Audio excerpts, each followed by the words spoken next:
Right, we're back.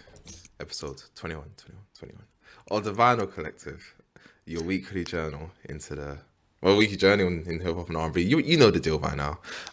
I'm your host, Topher. And I'm a co-host, John. Cool. Welcome.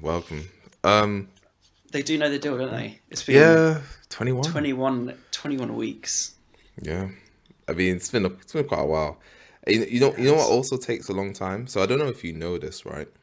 Have you ever heard of the Guatemala Mayan initiation? I have not. Okay, so basically, it's essentially, what it says in the tin. So if you are one of those keen people who, you just want to kind of leave everyday life and go and find yourself, right? You can go to Guatemala. I don't know if they still do this. I think they did this like 5-10 years ago. You can go to Guatemala and you can have a full 1 year initiation into the Guatemala Mayan tribe. So there's no phones, there's no contact to the outside world, nothing like that. And after a year, you can decide whether you want to stay or where you want to go, right? So obviously that's quite surreal. A lot of people may look at that and be like, oh, that's a bit too much. Like, like I still need to connect with my loved ones and family, and that's fair enough. I mean, you got some people like, fuck it, like I got nothing to live for, let me just do it, right? So I thought, okay, I don't want to fuck off to Guatemala or anything like that, but I want to have my own sort of like immersion into something. So this is I mean, you've done a lot of segues, but this is a top segue. Keep going. So I wanted to spend, I thought, it's lockdown, I'm in the flat by myself, let me just immerse myself 30 days, 30 days, just listen to just music at my ears I've never touched before, and hopefully by the end of that, I come out enlightened, maybe more about music, come out a different being, John. But the one thing I failed to do was shut my mouth, and then that just led to a whole bunch of ruckus. So yeah, that is yeah. Anyways, you already know the deal with the whole music writers exercise if you've been following my page. But I'm still happy I did it, right? I'm still happy I did it. I'm still happy I'm doing it. But man, the messages I was getting were just absolutely like. From an onlooker's perspective, it was pretty funny because I could see the pitfalls already. I think when Tops posted it, I was like, yeah, like I understand what he's saying, but I see that there's a lot of room for people to look at his post and go, Toppy hasn't listened to Tupac before. Toppy's never heard of Jill Scott. Toppy's just discovered. I don't know, what's another artist you had on there? I don't know, Frank Ocean or something. Yeah. But yeah, talking of those three artists, what have you been your impression? You're 3 days in now. Yeah, I am 3 days in. Okay, so by the time this episode comes out, my Tupac one will be out. But yeah, no, I think so far so good. I haven't disliked any album just yet. The Tupac one's actually been my favorite so far, which is crazy that I'm saying that, because if you know me, I don't like anything that goes past like 45 minutes. So for an album that's 2 hours and 12 minutes, for me to actually enjoy this shit is like nothing short of a miracle, like literally. Yeah. So I'm enjoying it so far. It's definitely I think what's so interesting, especially with hip hop albums, is that because, again, let's just make it clear, I listen to a lot of fucking music. You can't beat me, boys. Like, you can't, like, this isn't like a gotcha moment where it's like, actually, see, they don't really know what they're talking about. No, shut the fuck up. Top 8 at this personally. Yeah. So, like, trust me, like, for every album you've listened to, I've listened to 3, you haven't. So, let's relax. But in terms of music that I haven't really listened to explicitly, it's been actually quite interesting, because you can see how like a lot of artists have either sampled that song from then on out. You're like, oh yeah, I've actually heard that on a Kanye song, or oh yeah, I've actually heard someone interpolate that before. And I think that's the part of the journey I'm enjoying quite a lot. Seeing that, oh yeah, there's actually like a connection here, and like kind of seeing where people get their inspiration from. Yeah. So yeah, no, I'm enjoying it so far, and was it day 3, so 28 to go. Yeah. But yeah, I did day 1 and 2. And on day 3, but I just haven't publicised it. Yeah. So I went for, what was it, Songs in the Key of Life. Okay, that's a good album. Day 1. Yeah. Oh man, really good album. Yeah. I can't sing for shit, but I was trying. And that's long as fuck as well. Yeah, it's like a good hour 40 or something. Yeah. Day 2 was Southern Player Cadillac Music. Okay. Yeah. Yeah, I think I've listened to the album before, but I just can't remember it. So That yeah, I had to go yeah. back and listen the whole way through.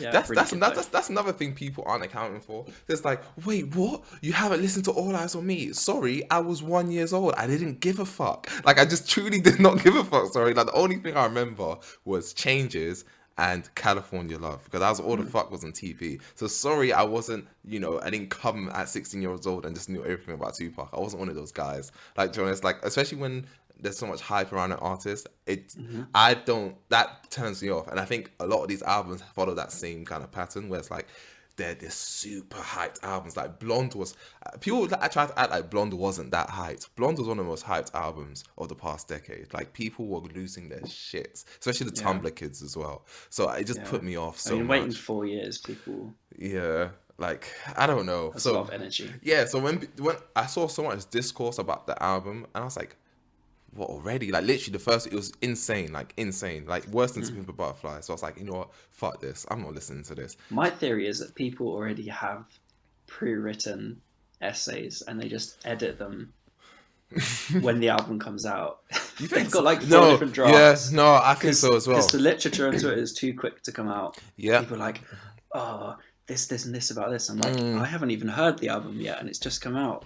no, Yeah, literally, and that was more so because conspiracy. People definitely. especially with Endless as well, that came out like the day before, like people were just going or like that's the thing. Once when it comes to artists that are quite lyrical, people always go too far and they do the 200 IQ play and they overthink everything that artist does. Like remember when people thought that Kendrick Lamar was coming out with a album called Nation because it was dropped on Easter Friday. Remember that shit? Like what the fuck? Like you guys need to relax. Like If you play Jay-Z's latest track backwards at 130 beats per minute, you will hear. Like, oh, yeah, let's like give it a rest. it's just it's the curse of the lyricist because then people always Yeah. look to like it reminds me of when Jordan Peele got queried a lot about like his films Get Out and Us. So Mm. in Get Out, when I can't remember the woman, so the one of the main antagonists, that white woman who when she was eating like the Fruit Loops outside of the cereal bowl, and people Okay. thought that was like some sort of like analogy to like I don't know colorism and like racial tensions You're in always going to society. get those people. Yeah, do you know what I mean? And he was just like, I just thought it was pretty creepy, so I added that in. Like, you know what I mean? Like, people just always do that when you're quite meticulous with your. And that's what there's nothing wrong with being meticulous with your craft, but not everything means something. Sometimes it's like, I just thought it was cool, and Yeah, that's pretty yeah. much it. And obviously, continuing on, because we're going to speak a lot about Kendrick today, if, as the title suggests. Like, a lot of the obviously beats on Damn are reversed, and people thought, "What the fuck does that mean?" And then Yeah. I was listening to an interview with DJ Dahi, who was like one of the main producers on the album, and he was like, "We just always want to play with reverse beats. That's it. Like Yeah. that's literally it. Like it kind of starts Yeah. and stops there." But whatever. This is a long intro. How are you doing, It John? is. I'm doing good. I'm doing good. In the what was it? I think maybe at the end of last week, probably after after our most previous episodes, came out that Bruno Mars and the show favorite Anderson .Paak. Yes. We never have anything bad to say about him. No, never. They are teaming up. Is it at the end of this month? I think the first Silk single Sonic. comes out end of this month. Yes. Yeah. So Silk Sonic. yeah. No release date at the moment. So what are your thoughts? No. I love it. I love it. I mean, I don't know what there's not to love about this. True. I mean, for me, there's no way this is bad. Like, if this is bad, you know what it is? Let me not even go that far. If this is not amazing, it's a disappointment to me because Yeah. you've got Bruno Mars. This is 24 Karat Magic, Bruno Mars. Everyone loves him, and you got Anderson .Paak, who we've always said he's never missed. He's actually never missed. He's one of those guys. Features his own music. Like, Yeah, like he's never, not once. So for him to kind of jump on with Bruno Mars, I'm expecting some serious funk, some and I don't think they're doing it just for the sake of it either. Well, I kind of disagree with you there. Do you? I mean, No. What I mean by that is that I don't think that it's just been on a whim. okay, I get that. I get what you mean by that. I think, It's obviously a collaboration that makes sense. Yeah, I won't yeah, say yeah, that. yeah. I won't say anything about that. But yeah. I do think they've put in like a proper amount of thought to this. Like, I think it's gonna be sick. I agree with what you're saying, but I would also add that I still think it's a lockdown record. I still think it was a thing of if Yeah, Bruno Mars maybe. was able to tour and Anderson .Paak was able to tour, this would never happen. And obviously their schedules are probably quite busy. So I still, yeah, I just believe it would. I think that they're those type of guys who always said, yeah, we should definitely work together, but each of them never had any time. And obviously now that everything's locked down, they do have time. So that's not a bad thing. I'm not shitting on it, but I do think it's definitely something that will pay the bills whilst they can't go on tour, Yeah, which is fair. However, to curb my skepticism, this has to be amazing, isn't it, John? Like this it can't be does. this can't be anything less than great, to be honest. I mean, yeah, there's huge expectation on this. Huge. Like this is Like you massive. can't announce like two of like. I mean, I know Bruno Mars hasn't really released much in the last few years, but like when he's releasing, he's like top of the charts. Instantaneously, like, selling out arenas, all of that Like stuff. one of the big hits on a club night, probably. If you went to those Yeah. nightclubs. And this is definitely like a a chance for, it sounds weird to say that, but this is definitely Anderson's moment compared to Bruno, because it's going to bring a lot of Bruno fans to Anderson Park, so he Hmm. has to perform, like. But then I don't see how they miss, though. Like, I just don't see it. Like, if you think, especially with Free Nationals, his band, imagine Free Yeah, Nationals, Bruno Mars, like like it's so just, much do you know what I mean? energy. There's so much that can go into this, where it's like, oh man, even if it's like 10 tracks, this could be like something really insane. Like, Mm. this could be like, it could be. I'm just saying. Let me. I'm very enthusiastic, but this really could just like smack it out of the wall and just become album of the year if it goes the way I think it will. Like, it's so much talent in this Hmm. duo. Maybe the most I've seen in a long In a time, while. in a long while. Like, this is, yeah, high expectations for me, as you can tell, Yeah. very high. I mean, after starting off positive, you just went to like album of the year. It's It going to be could be. incredible. I say if it's not competing for album of the year, then it's a failure, because this is Okay, the level we're talking about, I hear right? you. Do you know what I mean? Yeah. Like, that's what I mean. So it should. I'm expecting like to be very impressed by this. Mm. Very very impressed by this. Yeah. That's it. That's it. Let's Really. wait and see. Let's wait and see. Mm. Last week we did a classic, didn't we? People listening today will realise we left our spotlight artist right until the end of Yeah. the episode. Um, Yeah. Apologies for that. But yeah, let's talk about him now. Okay. This week, obviously, we had Jules. Um, as you probably would have seen on social media, a bit of a triple threat. An amazing DJ, producer, um, songwriter. Does it Yeah, all, doesn't it? he does it all. Mm. But yeah, I guess I kind of first heard him maybe midway through last year. Okay. I think it was the Koji Radical track was the first one I heard, Mm. and it's remained to this day probably one of my favorites off the album. We were talking about it earlier, like Mm. the way George just kind of, if you listen to his album Color, you'll see it, but like he just has so much breadth. Like he can just like dig out Yeah. a track for kind of an Afrobeats artist, or he can dig out a track that's like got the 808s and like the Yeah. proper kind of like snappy hi hats of like UK hip hop for Koji Yeah. Radical. It's crazy. It's yeah. So much diversity on one album. Yeah, I mean, it Yeah. literally is pretty a colourful record. Like, I Mm. think we said it. Like, it literally sounds like Notting Hill Carnival. It sounds like a DJ set. Like, Yeah. if I was at a party and someone just slapped this album on, I think it would 100% work. Like, Yeah. the amount of like diversity in 32 minutes 50 seconds is nuts. Like, Hmm. this guy, it's like you know what I like so much about Jules. Obviously, it's not an album review. But obviously, Carter's the most recent record he's dropped. But what I like about him is that he pulls from every bit of his background and influences. So Yeah. yes, he's Ghanaian, but he's also someone who's grown up in Hackney, and he takes from that as well. And obviously, growing up in London, you're also going to be influenced by Caribbean culture, of course. You're going to be influenced by British culture. You're going to be influenced by hip hop culture. Like, all these things, he's not leaving any of those things out and be like, no, that's not me or anything like that. He's bringing them all in, and that's what I think what makes his production so interesting, and what makes him a very skilled producer, right? Because not only people are like general just can do it all producers. Some people are drill producers, some people are R&B producers. This guy can do anything. You can give him a beat for Damian Marley and Chronix. Next day you can give him a beat for, like, I don't know, Little Sims and Nux. He could do it. Like, it's just, Yeah. it's insane. Like, but yeah, just to go over his album Color, like, I think it's amazing. I think it's fucking fantastic. Like, if I heard this earlier, obviously you introduced me to him, this would have been on my top 10 list. No doubt about that. Not a single that, like, I don't think there's a single song here I don't like. But let's focus on the three songs that we spoke about. So we had Normal, we had Like to Dance, and Soweto Blues.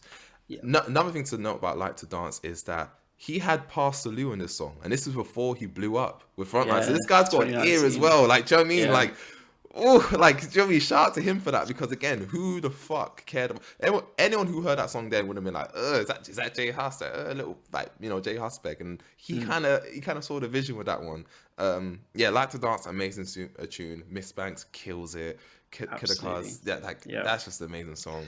Normal, I mean, you spoke about it just briefly. Koji Radical doing what he does best. Like, you know, this guy's definitely going to be a star one day. And obviously, Soweto Blues, again, completely just different to all of this, where it's like, it's slightly like Ghanaian influence, maybe a bit Caribbean influence, and then it's like really soulful as well. I don't know. Yeah, what do you think of these songs? Great. Yeah, I think the Like to Dance one I think was sick. I've seen a few people talking about his production, just being like, he's able to do these really good like beats for Afrobeats artists and keep them like quite minimalist as well. Yeah. Like, if you listen to the Like to Dance, it's quite simple. Yeah. But it just works. And obviously there were like a lot of visuals for Soweto Blues, right? Yeah. There's a really good music video. So yeah, no, I love him. I think he's brilliant. Yeah. I don't know. I've never heard of him before this, to be honest. Like, this one was, just like a little bit of a blind spot, because I think maybe 2019 I was just obviously obsessed with Bandana and Grey Area. Maybe just kind of just slipped through the cracks, but definitely cannot wait to see what this guy does next, because UK producers stand up. We've covered quite a couple last month. Emil, Juls. Shout out to 8 Billion Dreams, obviously spoke about on conflict of interest. Like, there's a little crop now. I feel like we're getting to the point where UK producers are finally starting to like find their real footing. So yeah, I'm excited to see what he does next, to be honest. Yeah, absolutely. Yeah, we're gonna. Have you got any other news for the week? I don't know. I haven't really had my ear to the ground this week. Yeah, that's what I was thinking. There's not really much news to discuss, to be honest. Yeah, I was thinking about this before, and I was like, maybe I can bring it up to John, but. Actually, no, I've got one thing. One thing. Key number being 82. Okay. Pinata was. Oh fuck! Yeah. Was released an extended version for the ages. I think it was 3 hours. Was it 3 hours 30? 3 hours 40? 82 tracks. Man, you know what? I don't care who you are. 82 tracks is not okay. All I'm gonna say is this, right? We have an episode coming up where we talk about streaming and deluxe records. So I'm gonna talk about. I'm gonna save that, because if you do that, then it was gonna be like last week where we have like a 40-minute intro. So that's true. I'm gonna save it. But don't get me wrong, these people are not getting away with it. I promise you that they're not getting away with it. So yeah, stay tuned. I respected the Chloe and Halle, a few extra songs from them. 80/20, I loved that song. I haven't heard the deluxe version because the cover just made me gag. You didn't like it? What's wrong with that? I didn't know. The chrome. Yeah, it's really like that. You know what that reminds me of? You know when people were getting that Virgil Abloh for the fucking Pot Smoke cover he did? They was like, "This is like you're meant to be a Louis Vuitton designer. This is all you can do." What the fuck is this then? Like no one's called this out. Like this is shit, man. I'm sorry. Like compared to the original cover, this is pretty shit. Like. This is like the clearest sign of a money grab, and I get it because artists need to make money, but Chrome Edition really like I love Chloe and Halle, but this is not it. Like I'm gonna listen to songs eventually, but I haven't listened to any deluxe version albums this year because they just come off so what's the word? Don't say it for me. They just come off. Just not true. They don't come across true. Like this was meant to happen. It just seems a bit disingenuous. Yes, it's disingenuous. You said it for me anyways, but yeah, disingenuous. It just So I feel like I've made a list of all the deluxe albums. I'm gonna like there's gonna be like a firing line one by one because fuck me, there's been a lot. So yeah, that's really it. I haven't really heard much else in terms of news. Yeah, maybe I just haven't been keeping track. But yeah, nothing of But interest. yeah, let's take a short break and then we will get into it. Cool. Ciao. Right, we are back, and yeah, as you will have already seen, today's episode is an album review or an EP review or a collection of Compilation, songs something review. like that. Yeah, we're gonna look at Untitled, Unmastered. So obviously, you know, it's the 5-year anniversary. Yeah, what kind As of of today. today? Yeah, Yeah. yeah. So yeah, I'll go through kind of my initial thoughts when kind of it came out, it was announced. I don't think I was. I think I was expecting maybe less cohesion than there was. Obviously, we'll get into like the nitty gritty, but I think my first expectations were I didn't think it would be as cohesive. I thought it would be just a literal songs thrown in there, and you know, here you go, here are the outtakes, here are the B-sides. I did expect big things because I know there was the whole narrative around like, oh, LeBron James wants him to release the album, and then he's done it. So it's like Kendrick Lamar doesn't care what LeBron James thinks. Like he's released, what is it? Maybe 4 projects in his life before that, like Overly Dedicated, Section 80, Good Kid, Mad City, Pimp, Butterfly. Like he's not releasing another album because the fans want it. Like he's releasing it because he thinks it's ready and because he thinks it will add to his like already storied career. So, and yeah, I think I expected there to be like some kind of maybe some more experimentation on it, and you know, it delivered in that sense. But yeah, what were you expecting kind of when if you remember going back to 2016?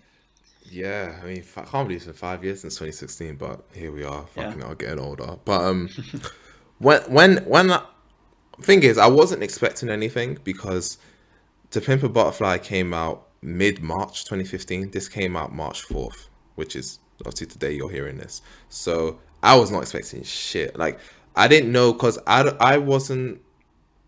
don't really watch like performances on YouTube, especially not at this time. So when people were talking about, oh, he's performed some of these like verses and songs, and maybe some people were kind of expecting this, I wasn't at all. So when this kind of dropped, I was like, wait, what? Kendrick's dropped an album? Like, yeah, I was very surprised. When I heard obviously Untitled and Mastered, and I heard about the LeBron James stuff because of yeah, and you know, I think I get what you're saying, but I think it's just a fun storyline, and it just like drop it. But I think looking like obviously now listening to that compilation record, or whatever you want to call it, and the cohesion between it, there's no way that just kind of happened. That was definitely premeditated. So yeah, I remember hearing that and being like, okay, cool, there's new Kendrick. At this time, like to me, like To Pimp Butterfly was cool. I don't think I fully took it in yet, you know, because that's what albums do, they take time. So yeah, I wasn't like high off To Pimp Butterfly. I thought it was a cool album, but then I heard this and I was like, okay, cool, more Kendrick, love it. And yeah, that's kind of where I was at the time. Like I just was not expecting this. So when it's, and especially with someone like Kendrick's not the type of guy to just drop singles. Most of these singles are within an album context. I mean, within the last 5-6 years, the only song that he's dropped that isn't an album is The Heart Part 4. Yeah, I That's the only remember one. exactly where I was when I heard that for the first time. Yeah, exactly, right? Yeah. So everything else has always been something for an album. He's not really the type of guy to just kind of drop loosey. So when he did this, I was really surprised because this is what Drake used to be like, right? Drake never used to like drop music randomly. It always used to be very calculated, especially like before like 2013 or so. So yeah, it just absolutely was not expecting this, but when I did hear it, I was very, very entertained. Very entertained. Yeah, absolutely. Yeah. And obviously, so yeah, like you're saying, there were a couple of performances. So I think it was Untitled number 2 and Untitled number 8. Yeah. Performed on, what was it, the Stephen Colbert show? Or was Yeah. it, at that point, it might be the Colbert Report, whatever it's called. Yeah.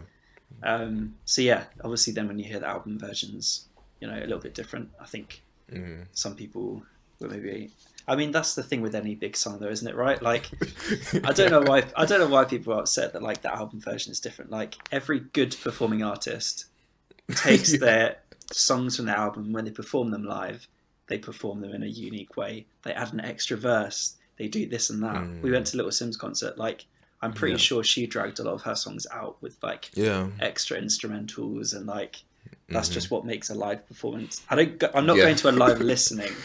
I'm not going to a Kanye West event to listen to the album next to him. I'm going to hear them perform.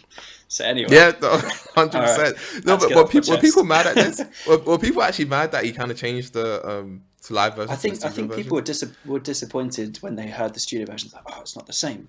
Like, sounds a lot more like controlled, and like some of the. I think because obviously when he performs live, as J. Cole does sometimes, like they add in extra bits. But yeah. Anyway, I mean that's stupid. Like that is literally like it's the same people who make that complaint. It's like, oh, why am I going to a concert for us to sing the lyrics to the artist? I'm like, that's the whole fucking experience, mate. Because there was actually a video that surfaced a couple of weeks ago where I think it was Kendrick Lamar in London, and he was I think he was performing Humble, and people were performing like most of the first verse, and he was just kind of letting the crowd sing. But you got to imagine what type of moment that is for him, where everyone knows the fucking words you wrote on a fucking paper on a tour bus a few years ago. Now everyone knows the fucking words in a sold out stadium. That is a surreal experience for him, and also the crowd. Like to be like, wow, all of us came together. We don't know who the fuck we are. We don't know where we're going after this. But right now, we all know the same lyrics to this one guy. That's a moment. Like don't discredit. Don't just be like, oh, I just want to see the black man perform. Like, no, like, you know what I mean? Like, it's a concert, it's an experience, and that's why every concert day, even if it's in the same location, it's going to be different because the crowd is unique. So and a good artist will tailor that to its unique audience. They might play a different song, or their encore song might be a bit different because maybe the vibe's different. Like, do you know what I mean? I mean, people just don't understand how performance works. Like, if you've got the same show every time, your friend told me, oh yeah, he's gonna. So your friend went to the earlier date, and you're going to the later date. They're like, oh yeah, so he does this and he does that, and he does this afterwards, and yeah, it was pretty cool. Like you're not gonna go. Like you're not gonna go. You already know what the whole gimmick's gonna be. Whereas if he brings out something different, then you have a special memory to it that other person doesn't have, and that's what makes it all the more special. Yeah, that's it. It doesn't make any sense. It's a good advert for live performances. That. So yeah, kind of getting into it. I mean, we talked about the context, but like, why release it? That's a good question. I think the way I thought of it was, I don't know. I've had a lot of different opinions about this, but I think when you've had such an incredible reception to an album on the whole, like critically, I know obviously some of his hardcore fans are like, "What is this jazz album?" But when on the whole is critically acclaimed album, I think there's a bit of pressure taken off. At least the way I interpret it, there's a bit of pressure taken off when you've got a number of songs still there that you invested so much into, and you kind of saw them as being worthy of an album. Then why not release them? And obviously, if you release them as a compilation, like on your own terms, then there's the studio pressure taken off. So if it hits really well, then you can say, yeah, look, it's a compilation album. And if it doesn't hit that well with critics, then you can be like, oh, it was a compilation album. Like, what do you expect? So you kind of win, true. Especially being Kendrick Lamar. Like, you can't lose from releasing it. True. I guess, do you think, I have my answer, but I want to see what you think. Why make an untitled and master instead of just making the deluxe version of To Pimp a Butterfly? I think because,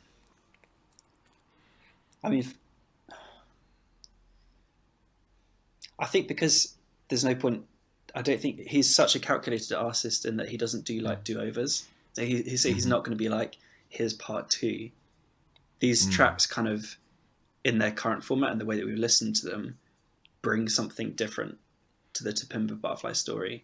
In that, we'll get into it, but like more experimental, kind of different flows, a few different genres that we might not have seen previously, an insight into kind of his creative process. I think all of those things were considerations when he released it as like, here's just a bit of an insight into the mind of Kendrick Lamar.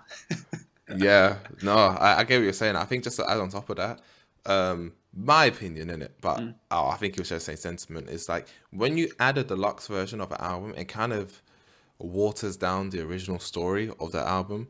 And I think the reason why, and you know, a lot of people are going to be like, but what about Good Kid, Mad City Deluxe? But the reason why that one works is because there's a continuation of the story. But you could end at Real and that could be it. You know, it still works that way, but he has like extra skits and vocals at the deluxe, and it all still ties in together. So that kind of makes sense. Whereas to Pimp a Butterfly, I feel like,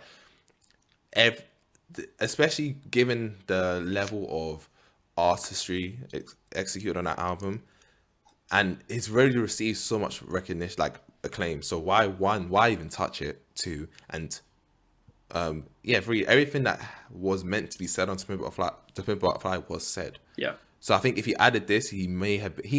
I know you said there's not like a huge crossover. I don't think there is, but he may have been repeating himself at some point if he did this. So it's like, why even do that? Like everything To Pimp a Butterfly is about is in that record. That's why it's a classic, right? Everything was there. So there's not even a point. Like, let's just move on. And he is that type of guy. Like, you know, there will never be another Good Kid, Mad City, like he says. Same way that I don't think there'll ever be another To Pimp a Butterfly. He's always going to move on. But I think this was like, I think during his To Pimp a Butterfly phase, I think there was just an overflow of, Yeah, I think you you're know, just right. artistry. Like, because to me, this is Kendrick Lamar's prime. I'm just gonna say it out there, like straight up. This is him. I don't think anyone could beat him between 2015 to 2017. And I think this is just another sign of that. Like, it's just like, who can really stop me? Anything I touch just turns to bloody platinum. So why not? Like, why not? And this is, yeah, this is just another show of it. Yeah. So yeah, I think that's why you just wouldn't complain. Like, I think, yeah, just seeing the reception was like, okay, if you guys like this, because going jazz onto Pimp a Butterfly was already a risk. So if you guys like this, fuck it. I'll throw out 8 tracks, see how that flies. And literally, to even take the pressure off even more, I'm literally going to call it Untitled, Unmastered. Yeah. Do not name any of the songs. Literally just put timestamps. Don't even put some of the guest features out on there until like much later on. Fuck it. Literally. So if it literally goes shit, it is literally just the B-sides. And that's it. Yeah, it's true. Yeah. I fully get A you. master stroke. Yeah, literally. No, literally. It was a genius move. Shout out Yeah. to Top Dog. Top Dog's a calculated guy, man. I Yeah. always say this. Like, so yeah, no, this is just, yeah, literally a year after Spring Butterfly, just a literal right hand hook after that left. Like, yeah, honestly. But yeah, Absolutely. I mean, where do you want to start with this one, man? Oof. I don't know. I think we could. Should we like give a little brief run through of the tracks? Yes. Okay, let's do that. I know it's only 8 tracks, but yeah, let's just give a little kind of run through. So, song number 1, surprise, surprise, it's called Untitled 01. So I think, yeah, go on. Actually, you joke here, but I think what's also interesting to note is the timestamps on some of these records. So like, yeah, some of them were made literally in 2016, or some of them were like have like, you know, 2014 to 2016. And again, let's give context here. It came out in March, so some of these songs were only worked on for like 3 months. Like, you know what I mean? Like, when you have that context, and it's like, fuck me, bro. Like, this guy, like, he really just doesn't stop working. Because The Pimp a Butterfly came out like, you know, a year prior. Like, but yeah, so yeah, that's another thing. And obviously, some of these songs were made literally right after Good Kid, Mad City, a year before Pimp a Butterfly. you can hear, you can hear it in the different tracks. But yeah, let's not give too much away. yeah, Untitled number 1. Yeah, it begins. It's I don't want to say his name incorrectly, but is it Bilal who does the kind of like Bilal, that kind of intro? Yeah. No, it's pretty sexy. Yeah. It's borderline pornographic prologue. Yeah. Yeah, that kind of like, what is it, 45, 50 seconds, probably even a bit longer than that. Yeah. And then boom, Mr. Kendrick Lamar comes in. Yeah. Everything turns to shit. It's the apocalypse now. Yeah, it's apocalypse now. Yeah. Coincidence. I don't know. Anyways, go on. Yeah, and it's just like Kendrick Lamar's just coming in red hot, like apocalyptic bars. One of my favorite, probably Kendrick. Oh, I don't know if I'm going to say this, but definitely one of my favorite bars from this project was "Atheist for Suicide, planes falling out of the sky, trains jumping off the track, and brothers yelling he's alive." It's just like he just goes ham for like 2 minutes on here. Yeah, it's funny you say that because my favorite line on this song is the line right after backpedaling Christians settling for forgiveness. Jesus Christ, Kendrick! Like, oh man, like this track, like this is fucking, let's get into it. Like this track for an apocalypse track, I don't actually like apocalypse tracks because I don't want to be reminded that one day I'm gonna die. Like I'm really not a fan. Yeah. But the way this is done, it's like. Oh, like your Mm. mind, Kendrick Lamar. Like it's just so vivid. It's so realistic, and the fact that he's talking about, I made to pimp a butterfly, like for you. Like I made it to kind of like get closer to God. It's like Mm. fuck, and that made me look at that album in a completely different way because everyone just thought, oh, that's just like a political activist type of record. It's like no, like there's so much undertones of God into Move Up Plan. It made me like I missed a lot of that, especially during 2016. And you look back like, oh fuck, yeah, he actually kind of did do that. Like he was trying to, and you can see like at the intro of Bilal, right? And then obviously it's like a guy kind of like knee deep in vices, Yeah. and then talk about shit like this is what happens, Mm. and yeah, and for him to kind of, and it's weird because again, this song came out not obviously this song was made before and after Simple Butterfly, so I don't know what parts were and weren't, but I think if you look at the beginning part, that's definitely it looks like that was kind of made for Simple Butterfly because Simple Butterfly is a lot about you know um leaning to vices, flirting with the devil, Yeah. and stuff like that, and seeing the consequences of that. And I think he just expands on this more with this song. And another thing to note is when he's at the end when he's talking about life went completely in reverse and guess I'm running in place trying to make it to church, and obviously not to be like a whole conspiracy theorist, but obviously the next album, Damn, when he's talking about things going in reverse and stuff like that, I think there's definitely like the ideas of Damn were definitely Already there. present in this album. Yeah, already there. 100%. In this one. Yeah, I think this song, yeah, especially because, like, looking at it more broadly, obviously, jazz is a massive influence here. We see that, like, in some of the other songs as well, there's more of like the sprawling like jazz numbers where he's just like freestyling and he's like chatting to the drummer, etc., etc. But I think this song definitely epitomizes the whole kind of like what am I trying to say here? Like the way that jazz is both like scripted and it's the way that jazz is like both unscripted and also really calculated. Because when you listen, I think what a lot of people maybe don't really kind of appreciate about these kind of like really long, like, oh, what's a 14-minute jazz track about? It's like, yes, it's free to start, but also there are like very clear like signposts that the artist is like looking towards. And I think that's what this album really does, is that like it might look to you that what like these are just like a complete amalgamation of songs that he's just like randomly stuck together, but then you start to see bits and pieces here and there where he's linking together, and he definitely does this with 1 and 2. We'll get onto it, but there's like little kind of like metaphors of talking about like planes crashing and things like this. And that last line was whatever happens to you in life, make sure you take it back before the light switch.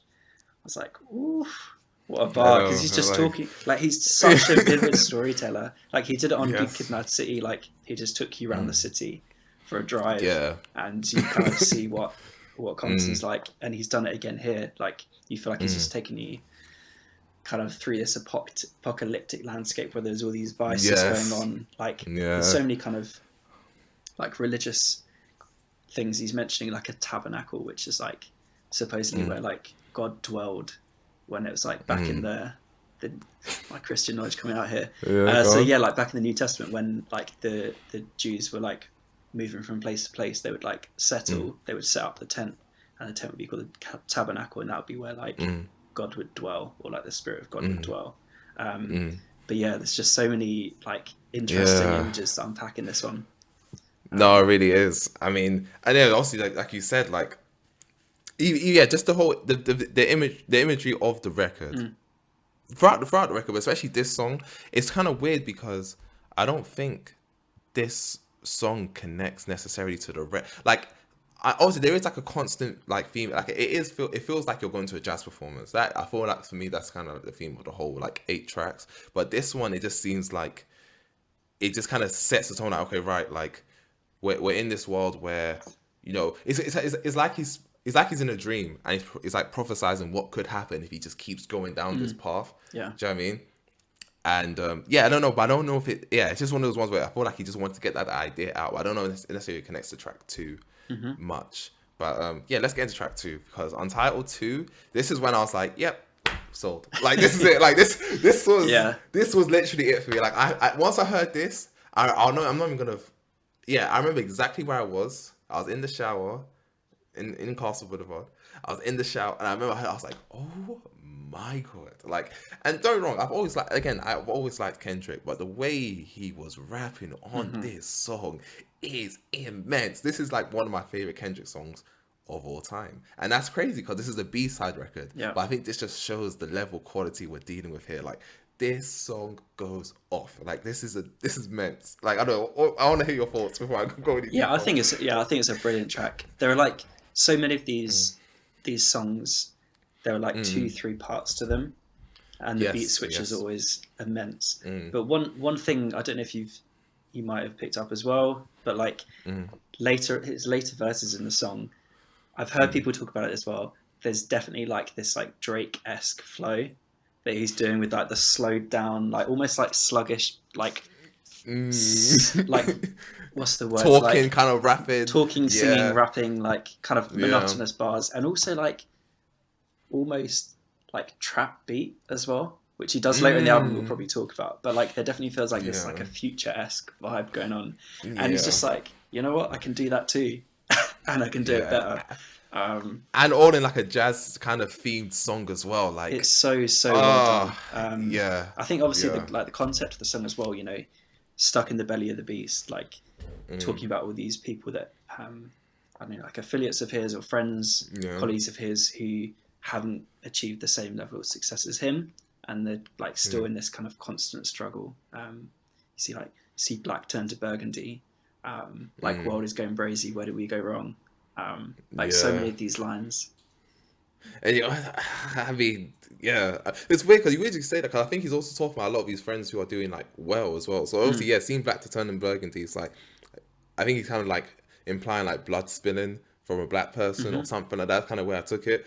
But I think for me, I don't know. I don't know if I look too deep into the message of this one. I don't know. I think for this one, it's literally just because it just sounds so good, especially that second verse when he's like, get top on the phone, and he's like, what's up with it? And he just goes off. Like, he just, boom, like, just literally just goes off. Like, Cornrow Kelly was born with a vision, and just, boom, that's it. Like, he's just gone for the next 90 seconds. It's like, wow. And he's going through all these flows, and it's like, even now, it's like, I've never heard Kendrick or anyone else, like, even that production as well, incredible, and just the flows, and just in one, it seems like it was done in one take as well. It's like, there's not really much words else to say. Shout out Cardo, he did production on this one. Production on the first track was from a guy called Ritz Reynolds, and both these guys actually worked early on some like Mac Miller work, like a decade ago.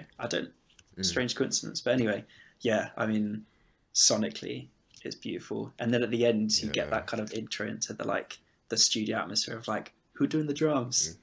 It's that kind of like cool like stylistic like jazz kind of thing going on there. It's just so cool.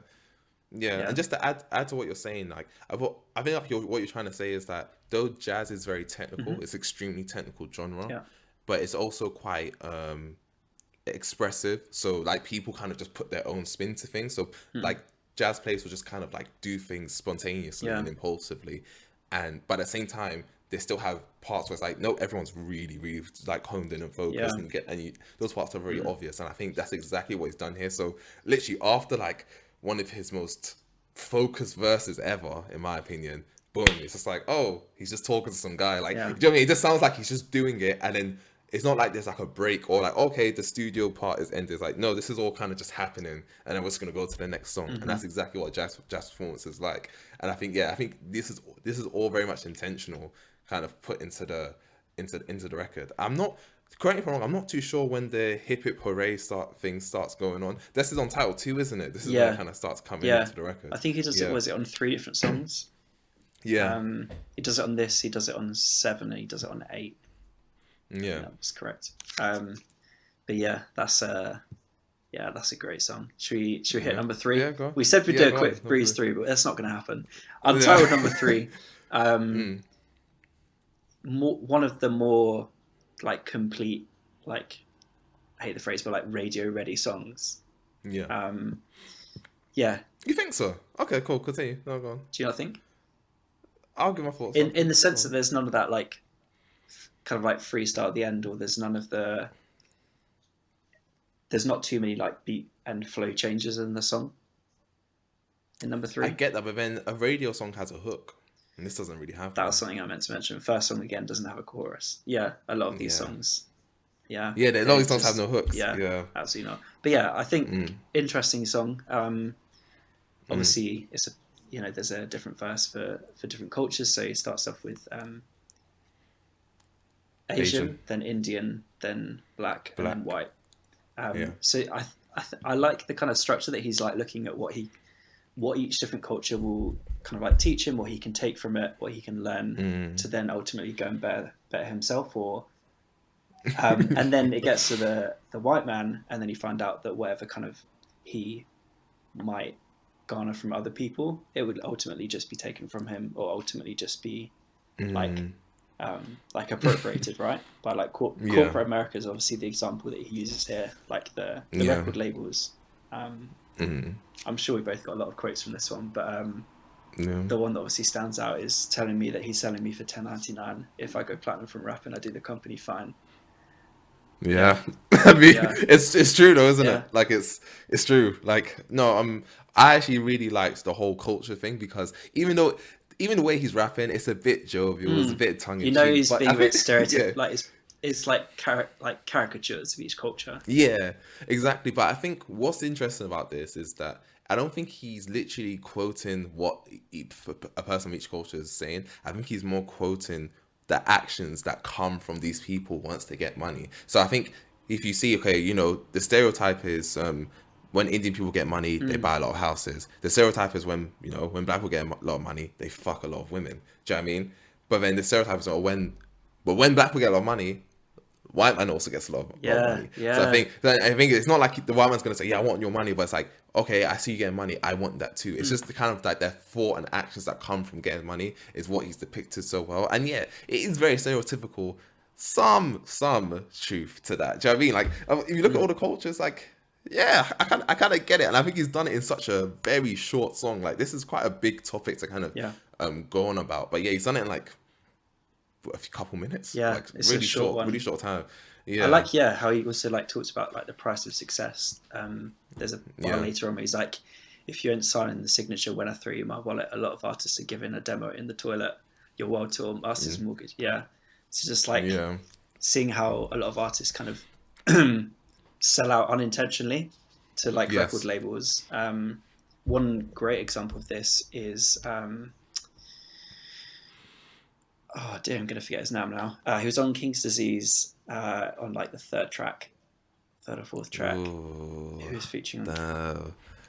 He's a huge artist in his own right. It's just that I don't listen to him as much, and that's my point. That's my point of reference. Lil Durk.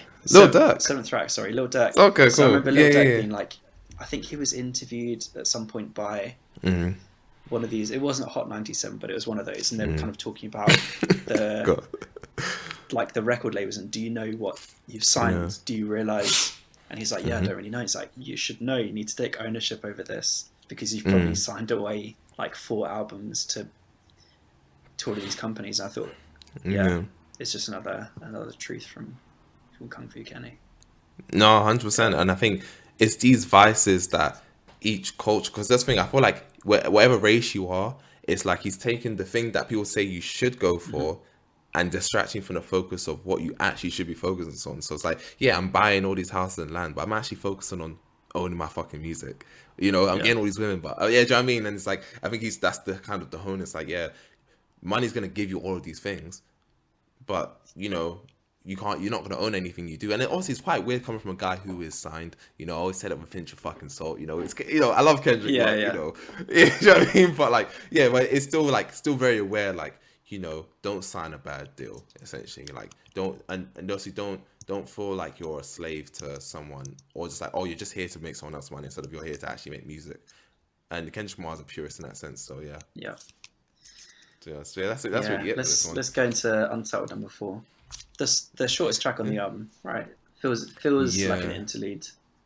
pretty much is the Yeah, interlude, isn't it? like it's just slow, heavy jazz, like a lot of Actually, instrumentation. I thought what I found so hilarious about this track, and this is definitely for me again another to think about Flow Away, when it's like the woman, I think it's Anna Wise, right? She's singing like saying the government is in the truth, and then obviously Kendrick Lamar's like in her ear, Whispering, like, yeah. oh, like tell him we did this. Or, do you know what I mean? Like it's so funny because it says so much without saying anything at all. Like it's like obviously like Anna Wise is talking about welfare don't mean wealth for you and all the time. And it's like, but he's obviously in the ear saying, oh, remember when you tried to do this fraud? Remember when you tried to, do that? Do you know what I mean? Like all this stuff, like kind of be like, don't be a hypocrite. Everybody came back. Yeah, yeah, like stuff like that. It's like all that stuff is like it's like I'm gonna interpret it as this, like it's like the person's consciousness speaking back to him, like, okay, yeah, I'm preaching all these things, but all the other things I'm doing is in my ear as well. And I think that was done so fucking well. Like, it's just, it says so much. I don't know, what do you think? Yeah, I agree. I think the song, I didn't take a huge amount from it. The only other thing that obviously you can't ignore is like the head is the answer, head of the future. Like, how did you interpret that?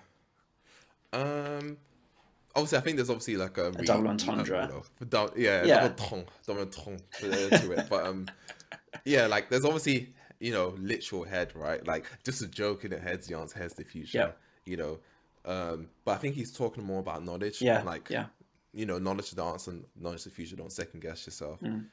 Come on, I need some help. Like saying, everyone needs to kind of gain on this. But I think obviously you can take it dumb way, it's like, yeah, your dick sucks is always the answer, right? So yeah, I think it's definitely more about knowledge to me. Yeah. No, I agree. I think I saw it as like the first one being like head and the second one being more like your consciousness, like thinking, knowledge. I didn't see them as interchangeable. I saw them as like distinct ones. The same, But yeah, otherwise, just excellent jazz music on that song. Yeah, exactly. And then I think if you're not looking on your phone, you don't notice it go between 4 and 5. Because I kept going back a few times and was like, are we still on 4? Have we started 5? Really? Yeah. Oh, I've listened to it so many times. I always know when 5's coming in, but I kind of get what you're saying. Number 5. But yeah, it definitely does. Yeah. It notches it up a bit. You get obviously. Yeah. I mean, I didn't originally think so, but the best song on the album is Untitled, number 5. Yeah, fair. 100%. I mean, just before that, has anyone ever seen Lance Skywalker and J-Rock in the same room? Has anyone actually seen that yet? Because I don't know why. I don't know why we keep playing with this fucking conspiracy, mate. Like that has to be J-Rock. I don't know. I might be wrong, but I know that has to be J-Rock. Right? Yeah, but whatever. We'll talk about J-Rock because he. But yeah, was. I mean, coming straight off of. Yeah. Oh, gone. Yeah. No. You got to say. But yeah, takes a bit of an upbeat change from the previous song. You've got like upbeat. No, Jesus. What, Untitled 5? In terms of the tempo, the instrumentals. Oh, okay, yeah. The beat, yeah. So there's like trumpets and like brass instruments, there's horns, like the pianos as well. Yeah. Long instrumental intro. Yeah. And then obviously our favourite Miss Anna Wise. Just really like soothing, like almost. I know cabaret kind of has a connotation that it's like low quality, but like kind of like soothing cabaret style music on it. Her vocals are really sick. What was your interpretation of that?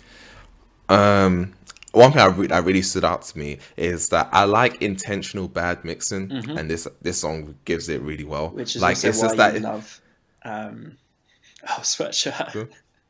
Yeah. Oh, yeah. 100%. Yeah, 100%. No, but this one is done really. I'll give good examples of people. So, there's one song, the song with Frank Ocean on Jay-Z's 444 does that intentionally, which is really good. Igor does it really good as well. Tyler, the creator, L Sweatshirt, some rap songs. Obviously, this is another case of that. Like, you can always tell when people do that, where it's kind of, And again, it's untitled, unmastered, right? So it literally is not mastered. But yeah, just that kind of like dirty, rough feeling to it. It just adds so much more to what the song's gonna say. And obviously Anna Wise kind of starting off the song talking about somebody said you bumped your head and bled the floor, and obviously kind of going on to the police brutality kind of, you know, verse. Yeah, this is definitely the best song on the album. I can't, oh, well, compilation, this is 100%. I like Untitled too, because obviously I can put that on and, you know, I can rap it word for word and it's fun. But this one is one of the most powerful kind of, more than All Right in my opinion. Like All Right's like a anthem, but I think this is the one where I'm like, holy shit, like, yeah, I get that feeling. The It's just flow so, is brilliant. yeah, As soon as he comes in with what is it? I got 100 on my and it just that like yeah. staccato flow that he has here is amazing. Yeah, like, and you can tell like everything he's saying is so personal. It really rested heavy on his heart more than maybe any other song I've heard. Like he sounds really emotional here, and I can't lie. Like everything he's saying here, I get it. Like that's me. Like I get that. Like everything he's saying, like I can see myself doing that. Like what, waiting outside in the car in the rain Like until you see the guy's son. Like, you know what I mean? Like, oh man, the stuff he's talking about, like what's it called? Ducking the sobriety, fucking up the system, like yeah. fucking with society. Like, oh my gosh, like this song It's like is, justice ain't me, yeah, therefore justice ain't free. Yeah. yeah, like, oh, like this song is just so good, and it just depicts the whole feeling around losing a loved one to police brutality in the most amazing way. Yeah. Like this is, it's so powerful. I hate the word powerful, but it really is powerful, John. Like it's so good. And then just to have J Rock and Punch at the end of this, like, Punch oh out, gosh. punch. I did not know he rapped like this. Same. Yeah. Oh gosh. This song is perfect. Yeah. It's literally perfect to me. Like, yeah. No, not a misstep in sight. Go on. You tell me. I've got a song too. I mean, yeah, like I think the big shock was Punch on this for me. Yeah. Obviously J Rock was, you know, kind of, when was this? 2014. So he was probably like, he was in his like 90059 album, which to me is peak rock. I know a lot of people like Redemption, but 90059, like Gumbo, Vice, what is it? Fly on the Wall, all those songs. Money Trees Deuce, yeah. Incredible album. So he was obviously in that kind of mindset here because he's just, it's going off. Like, yeah. When he's like, I pass these strings to see me like I'm pacified. They couldn't fathom the meaning of seeing sacrifice. Something like that. It's like, oh my god! Like everyone is just on 10 right now. This is an album song. I'm sorry. Like this is not a throwaway. Like this is the whole like thing about this record. It's like this doesn't sound cheap. This does not sound like throwaways. Like some of these. This is some of, honestly, I'm not saying he fucked up. He didn't fuck up. But this is, for something that contains some of Kendrick's best songs to me. This is like, what the fuck is this doing as an untitled song? Like, this song needs its just dues. Like, that's how I feel. But, you know, I don't know. There are definitely a few points in the album where I'm like, this is a lot of points in the album, but there are 3 specific moments in the album where I'm like, this is like peak Kendrick rapping, and like this is one of them. Yeah.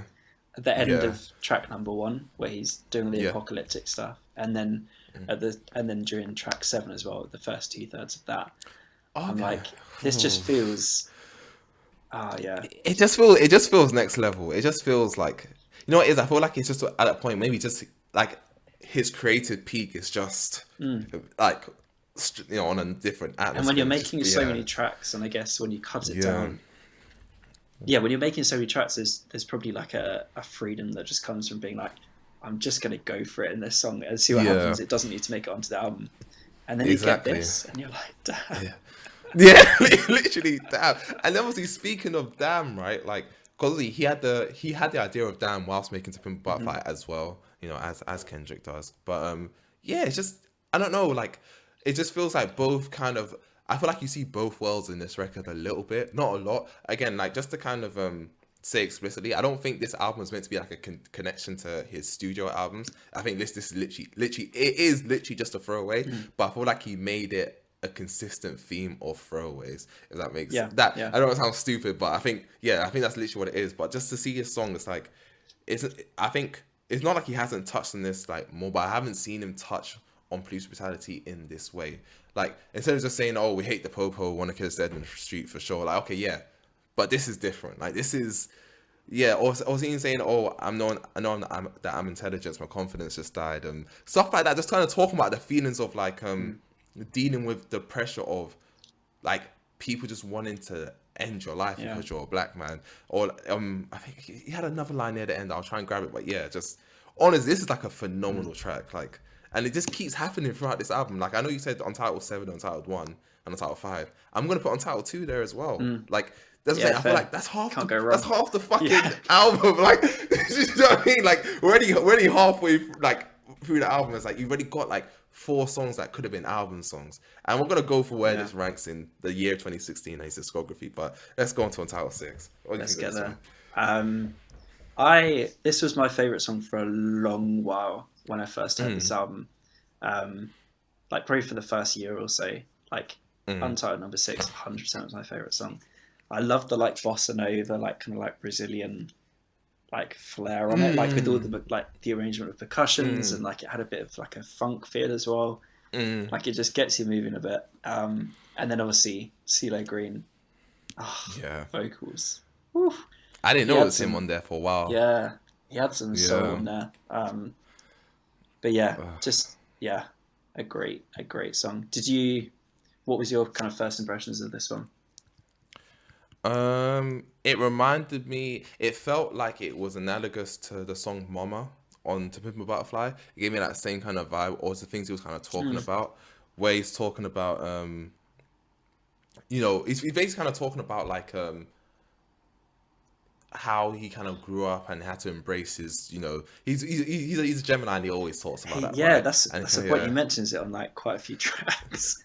Yeah, I mean, he mentions it throughout his whole discography. Right? Yeah, early on as well, Section 80. Yeah, it's a huge part of his discography. So yeah, I kind of saw it like that, like where it's like actually not even Mama, maybe You Ain't Gotta Lie. Okay. Where it's like his mom's kind of like saying, look, I can see through your facade, like I know who you are, and it kind of gives me that same kind of sense. So maybe this is to me it's kind of analogous to that, where it's kind of like you stick out like an alien compared to those around you, and that's all right because I like it. You and me are the same. Like, kind of talk about, we're all, you may think you're a bit different, or like, I know you, and then you're not too different to maybe the other people that you live with. So yeah, I thought it was a cool song. To me, this is like the most obvious To Pimp a Butterfly throwaway for me, especially with CeeLo Green on it as well. Yeah, like he would have been amazing on that album. So yeah, I thought it was cool. Like I thought it was cool. Not my favorite, but it's definitely by no means a bad song. Yeah. By no means. Like the whole Brazilian thing. Yeah, fully get you on that. The way that starts as well. It's just really bouncy, very bouncy. It's just another nice like. Type of flow from him again, like on the final, what is it? Your mama raised you, your dad raised you. Like I like that whole.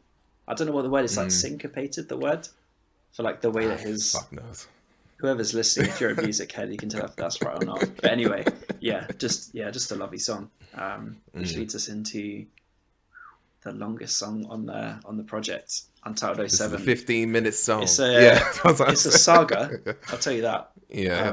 3 pretty distinct parts, I guess, in terms of like beat switches and topics. But as you said earlier, obviously with a lot of these songs, like the timestamp is very important to note, and obviously this one 2014 to 2016, there's been a lot of time during there to come up with a lot of good and a lot of bad ideas. And like it's just obviously the longest track, so you can see that there's probably been a lot of maybe editing going on over time, and there's like been a lot of different ideas thrown in from 2014 and 2015, etc. And again, we mentioned earlier about like trap beats, but like I think it's the first third here where there feels like there's this kind of like trap beat, and again it's like Kendrick being like, I can do this as well. Yeah, brief lyricism as well. Yeah. We don't want this, we don't that, we don't want that, like stuff like that. Yeah, I love the I love, obviously Anna Wise has been great on this album, but like the way she is in this first third of the song is like her and Kendrick are like properly, talking to each other. She like kind of, the way I was listening to it was like she was like the kind of like the temptress, and they were like opposing forces in this, like telling Kendrick of like all these things that you should kind of like attain in life, and then he's like trying to levitate above them. Wait, Anna Wise is on this shit. What the fuck? The start of 7. Yeah. No, I don't know. I don't. I maybe I was she didn't not on hear the her. first third of this? Or am I completely No, talking what? about No, when Love Won't Get You High is this? levitate, Drugs Won't Get You levitate, High. levitate? Yeah, Yeah. is she on that? Fuck, I need to do it again. I haven't. I Um, know. if I mean, this could be a huge mistake for me. I'm pretty sure she's on the first third of this. Damn. I don't Did you know that know. Scissor was But on one of the earlier tracks? yeah, Yeah, Sissel's yeah, on Untitled 4. Yeah, yeah. yeah, yeah. Anna Wise is on a Man. couple of tracks in here. Yeah, I know. Yeah. I thought she was on Title 4 and 5. I didn't know she was on Title 7. Damn, I'm gonna have to listen again. My ears didn't pick that up. I mean, yeah. Yeah, I mean, we'll check that. We'll loop back that one. But again, yeah. So the first part is levitate, and obviously, yeah, I think it's literally like him just flexing in it, Yeah. just trying out something out like I think it's him just tapping into that vice in it, like especially kind of connected to Damn when Damn is kind of like an illustration of all these kind of vices and struggles that the average person faces. I feel like this kind of touches on that as well, like wanting to get money, get your bag in it. Like we don't want problems, just want to get the bag. And yeah, so I think it's just one of those ones for the first part. Also, are we going to talk about how fucking Swiss Beats 5-year-old son produced on this album? Like that's just normal. I don't like this. What I don't like this. I want to know specifically what part of the song it was. I'm assuming it was part 3 with the little piano chords. I think it was the bridge where when the kids singing Compton's where I'm Yeah, from and all yeah. that. That's his son. That's him. And he produced that part. I don't know if I don't know what other parts he produced, but he has credits in that part. I think it's. I don't know. I mean, shout out 5-year-olds. That's great. I feel like it's a bit gimmicky. It's a bit like, was this A little necessary, bit. or like, did Swiss Beats bring his son along, and then he I think he did. he fell over a chord and like jumped on the piano, and Kendrick was like, Is that all? that kind of hits. Yeah, I don't know how much to read into To it. be fair, obviously he's a son of a producer, isn't it? So I wouldn't be surprised if he knows how to do a thing or two. I know, but still, it like He- good enough to get on a Kendrick compilation album. See, I can tell you do not believe that Northwest drew that portrait, did you? I do actually. I do believe that. So why can't a guy make a little beat or two? I didn't say I didn't believe him. I just said. But then, okay, I don't know who the greatest living painter is, but say Picasso is alive today. If Picasso put out a book, would he put Northwest's painting in it? No, he wouldn't. He'd put his colleagues and his peers in it. I don't know. Who knows? These guys get creative, innit? Like, fuck it, let's bring anything into it. But yeah, whatever. he's got writing credits from this. I think it was a cool song. I think the whole 3 parts to it. Yeah. I think the second part when it's kind of basically given like a epilogue of To Pimp a Butterfly, in a sense. Kind of, I think maybe kind of expanding more on some of the stuff he was talking about on Hood Politics. I can't end a career if it never start. Ooh, yeah. Kind of Yeah. shady. Do you know what I mean? Before you poke out your chest, loosen your bra. Like, kind of throwing those little shots. Saying onto my next album, more power to you. Like, what I mean? I think it's kind of basically giving a little comment on that. What did you think of the second part? Yeah, I liked it. I think the beat switch between part 1 and 2 was probably one of my favorites. I don't even know what to call it, but like you've got the like boom, like proper booming bass, which obviously if it was mastered, it wouldn't be so like overwhelming. And then I don't even know how to describe the instrumentals of part 2. Like what is that? Like I think it sounds like some distorted horns. For me, I'm not sure. That's the thing. I'm not really sure. something yeah. Something's distorted for sure, but I don't know what instrument it is. But yeah, really, really good stuff. And then it kind of breaks into the third part where it kind of loops back to the skit on Untitled 4. But this is obviously again like back to that jazz kind of sitting down, drumming, saying he's kind of imagining what it would be like he's performing this song. Saying some really random lyrics like this is it's just funny. Like, don't get me wrong, there's nothing special about this. Joking part, about really some funny. girl, and then he was like I'll make an exception. Like I'm not. Was it like I'm not going to exclude your mum? I'll do her too, or something. It's like some really like, funny lines.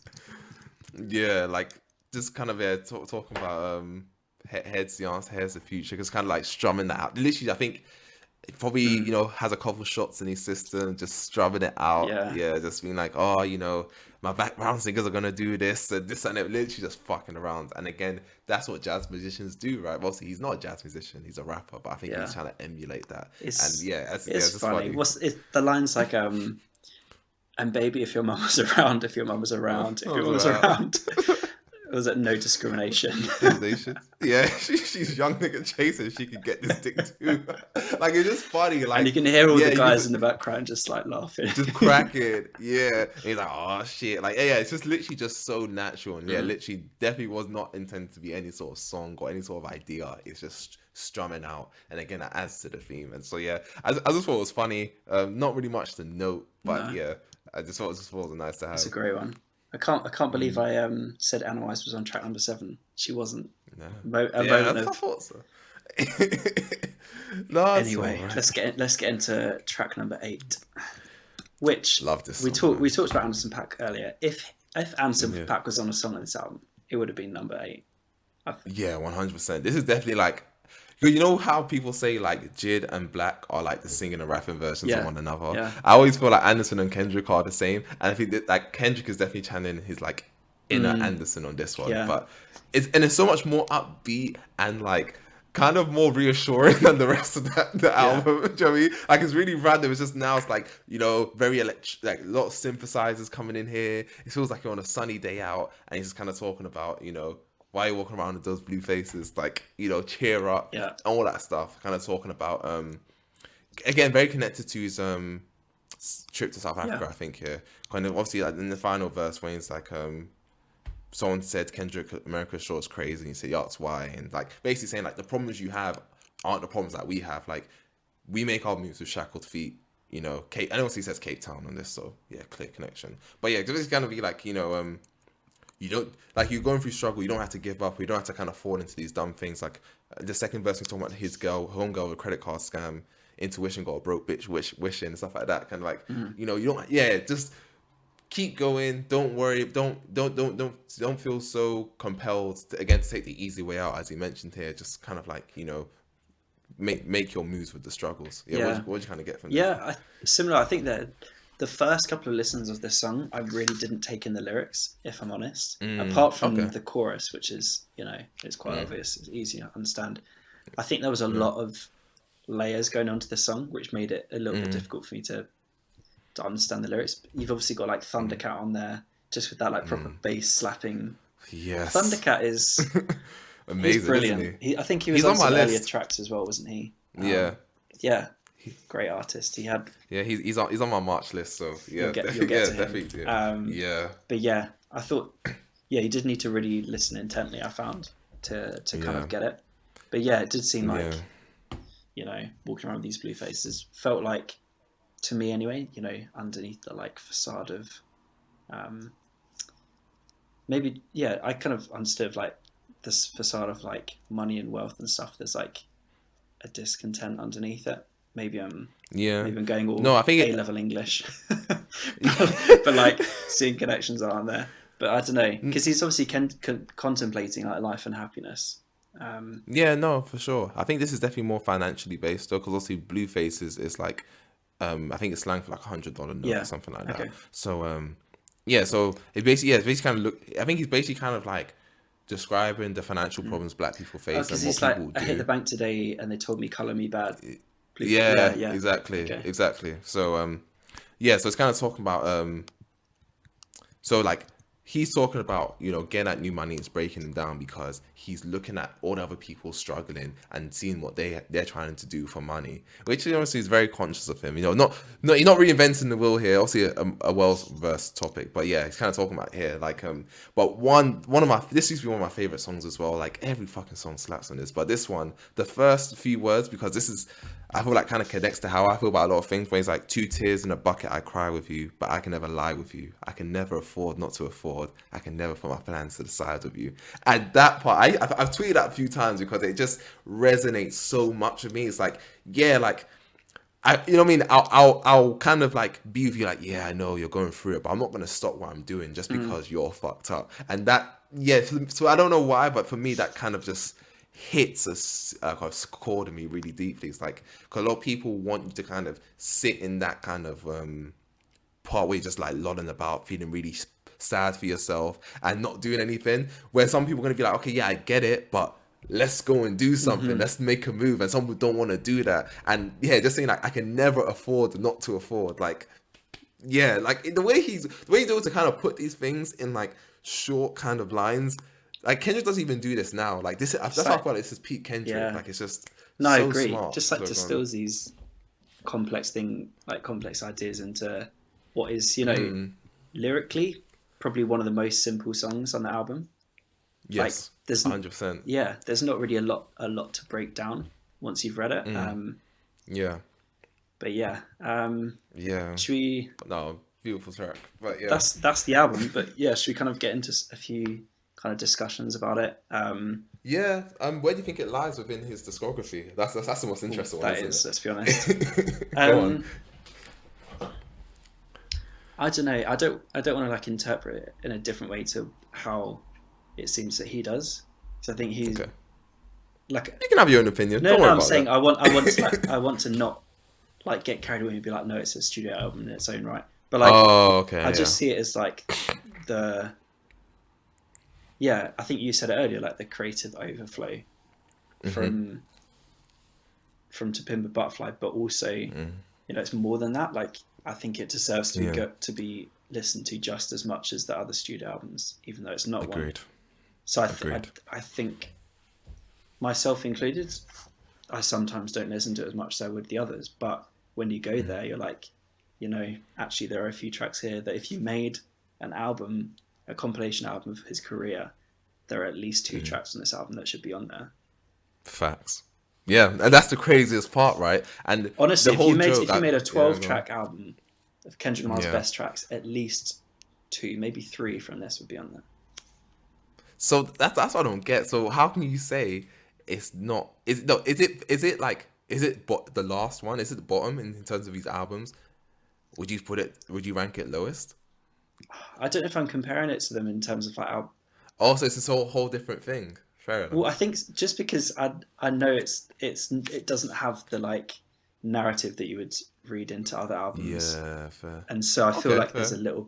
there may be some criteria that we don't necessarily like. How does this song link to the next song? Okay. So yeah, I guess in that sense. But no, I think he's at his peak. I agree with you. There are like 2, 3 Yeah. tracks in here where like he's just at his absolute peak. Just going off, mate. Yeah, no. See, I'm not gonna follow John on this at all. I for think it. this is amazing. I think this is better than Damn. I'll say that right now, straight off the cuff. Like it's definitely competing to be better than Section 80 for me. Like I'm putting it that high. Like I think this is and again, I know what you're saying, but this is what I mean when I say albums don't need to be concepts to be good. This is just a set of 8 really fucking good songs. Do you know what I mean? So for me, I can't look at Section 80 and think, if I put, and this is just track for track, right? Section 80 is not a bad record, but I think track for track, and I average it out, I'll put Untitled and Mastered above there. This might even be the soundbite, fuck it, I don't give a shit. But yeah, I'll put, obviously it's been Butterfly, Good Kid, Mad City. I think Untitled and Mastered's right there. Like, I don't see what's wrong with this. Like, this is just, everything's just hitting for me. So, and I listen to this way more than I listen to Damn and Section 80. And I mean, yeah, and that's kind of how I rank my albums as well in terms of what I go back to more. Like, I feel like there's songs you can go there, which is fun to rap. I think there's songs out there that are really thoughtful. I think the songs are really funny. I think the songs are quite uplifting. All within like 32 fucking minutes. Like, where are you getting this? Like, where are you getting all of this? And then the thing is, even though it's untitled and it's unmastered, no one. That's the thing. If I type in Untitled 1 into my like search engine, it's gonna come up with Kendrick Lamar. Everyone kind of everyone knows Untitled means Kendrick, so he's kind of made it a thing, but it's just him. Like.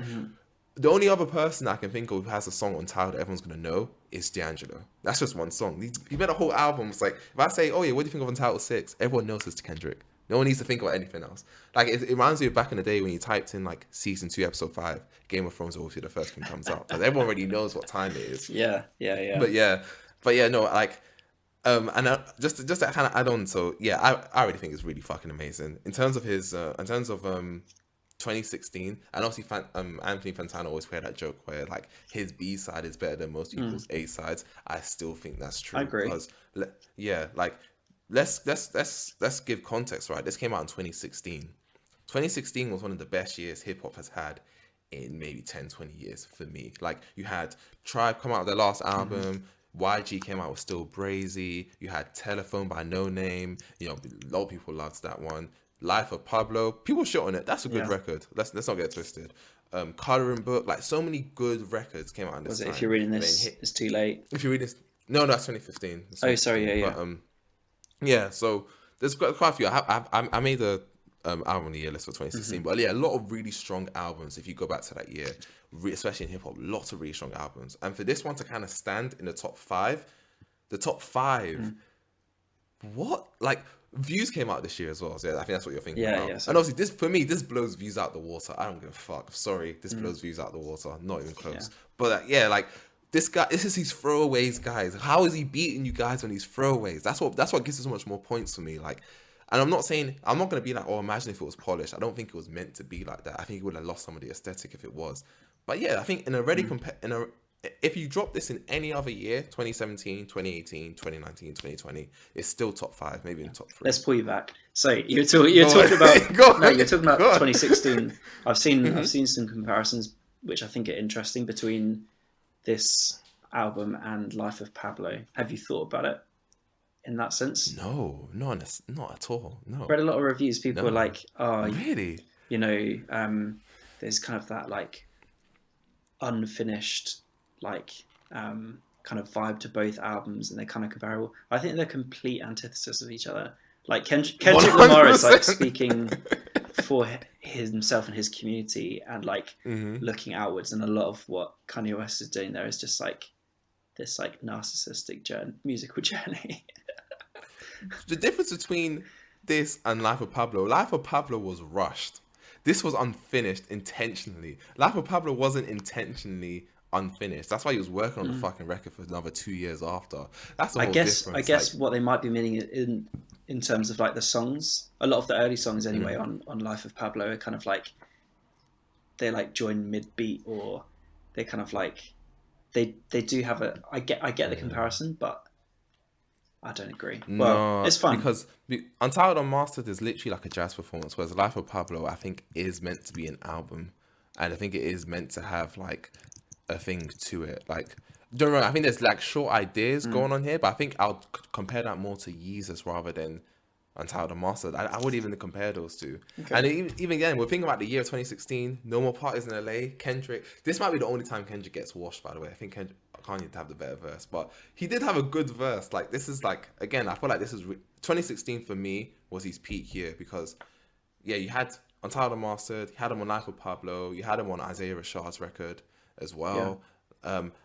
90059 came out the year before, so like, yeah. I'm just gonna give a couple other albums that came out in 2016 just to give context. So you had Blank Face by Schoolboy Q, very highly rated album. You obviously had Malibu by our boy Anderson .Paak that came out. For Your Eyes Only, J. Cole, Danny Brown, Atrocity Exhibition. Yeah, you know, a lot of big albums came out in this year. Isaiah Rashad's album came out this year. Absol's album came out this year. These aren't shit albums. Honor Killed the Samurai came out this year. Like, you gotta think about, and I still think this is top five. I don't know if you disagree, but for that to even be in a conversation is ridiculous. It is a B-side. Yeah. It's a B-side. I don't know. Would you put it in that top five that year? Yeah, I would. Yeah, 100%. Yeah, I think it's brilliant. Maybe I'm not as animated as you, but like 100%, I think it's peak Kendrick. Konnichiwa too. I added that to the list. If I keep going, so I'm just going out. Keep going. But yeah, I feel like we've got a little bit more time. Let's talk a little bit more about like the album itself. So like, yeah, I think there's an interesting, you know, when you go back to like Section 80, there are a lot of like jazz moments there. It's not like Kendrick's just suddenly decided to embrace jazz. Like, there are some songs, even on kind of, he's definitely embraces some of the like really slow numbers, like the recipe. The recipe on was it on the extended version of Good Kid, Mad City? I wouldn't say that's I wouldn't say it's jazz. I said, but it's like a really slowed down. Yeah, Almost the whole of To Pimp a Butterfly, like the key verses I'm thinking of, like Kendrick's like on it, like he's like high energy, Yeah. and then obviously on Untitled Masters you get both sides of that, Yeah. and you don't Okay. really hear that kind of like slowed down, like lackadaisical flow from him since years back. I think that's interesting. Okay. I mean, I don't know if I'd say, because obviously he kind of gave a bit of both on Section 8 as well, rigor mortis, Yeah, obviously being yeah, like yeah. a lyrical exercise. But in terms of the jazz stuff, we'll get you, because I think, was it Terrence Martin or Soundwave on Absol's outro, which is very jazzy. Do you know what I mean? That's a jazz song. So I think the interest in jazz was there, but I don't think it became fully realized until he did Pimp Butterfly. Because even on Good Kid, Mad City, I think if maybe you want to say the title track Good Kid, that is kind of jazz influence, but I don't think I think with Good Kid, Mad City, he was like, okay, I think Daddy record label came in and was like, we're not fucking around with that jazz shit. You're giving me a hip hop record. You're giving me one at least. So was it Whole And Up he's like, was all kind right. of like trumpets and Yeah. But I don't know, but yeah, I don't think it's enough for me to be like jazz. But I get what you mean. I think what you're trying to say is I think the interest in the instrumentation was there. Absolutely, yeah. But And I think that he obviously was able to then the interest was there pull that all early. together.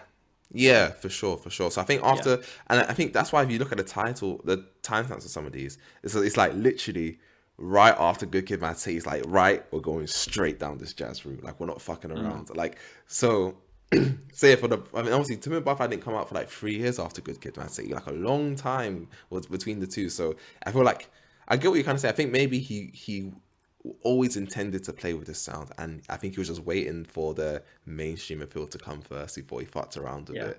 But I don't know. Let me throw another question. Do you think he'll ever go back to this sound?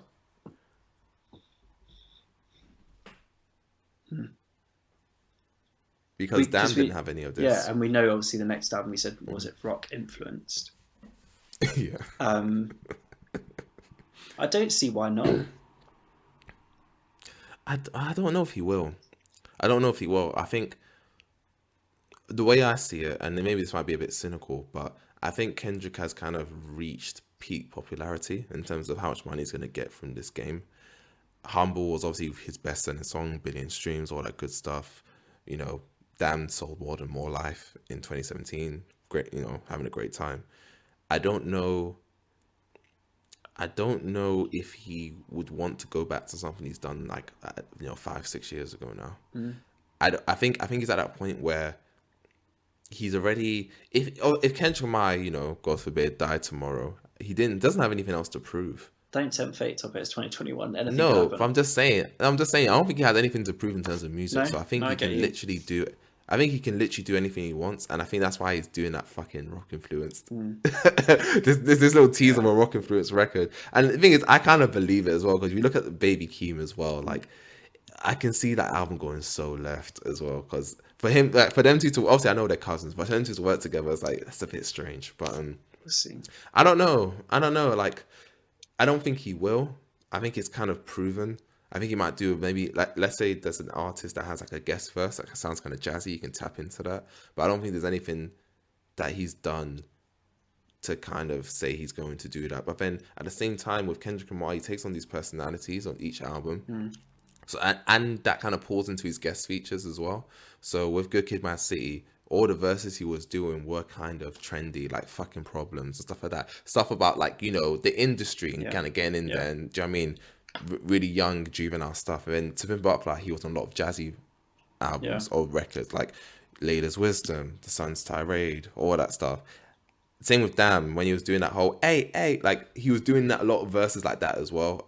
Under the Sun on Dreamville's records. I think he always keeps that consistent, where when you listen to a Kendrick verse, you know what period of his career he was at. So I don't think he's going to, and I don't think I don't know. He sounds disappointed. I don't know. I definitely enjoy on this, obviously, because it's a collection of songs. Like, there are so many different genres he like tunes into. You already mentioned like bossa nova, like a bit of almost trap, like jazz, some kind of like funky funk going on. Like I don't know. So did you? I mean, I'd love him to, but I don't know. I just think he works it'd be interesting to see whether whether he like continues collabing with her later on, because I mean, he will, man. he's got That's a to, cash cow. and like that's what I'm saying about this. Like some of there are so many, the like way he works with like Thundercat or like Terrace Martin or yeah, just these artists who Soundwave and all that. Yeah, I get what you mean, but he's done that every record though. Because first album he was working with Dr. Dre a whole shit ton, and then he's not. I don't Do you know. know what I mean? And then, I want to see it, Tope, is what I'm saying. Just let me dream. Let me dream. I want to see more jazz at some point. All right, one more question to you, right? Do you think he's ever going to drop another Untitled Unmastered for any future record? I don't know. Depends whether how he kind of goes about it depends what type of album he makes next. Because because if like, it's a story, like if it's an A to B journey, like you said, then I mean, do I really need to continue the story? Like, is there space for that? I get what you're saying, but it could just be a thing where it's like his version of Nas's Lost Tapes. I'm not a huge fan of that. I love Nas to death, but I don't really. I don't know. I get you. I don't think he will do it again. Is probably my opinion, but it depends on the type of album he does. I think he will do it again.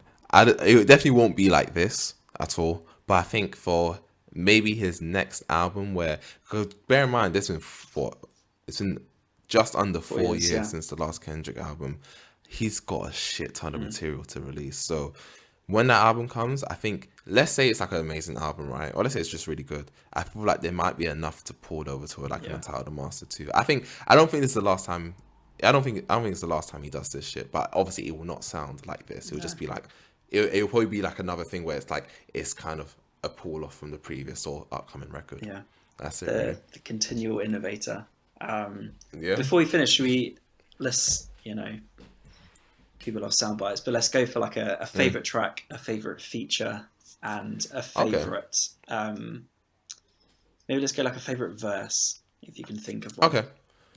Okay, cool. I got all of it. I mean, I got it all. 5 years old. Okay, go on. I got it all. Yes, with okay, that. what do you favorite want? Feature. Favorite track?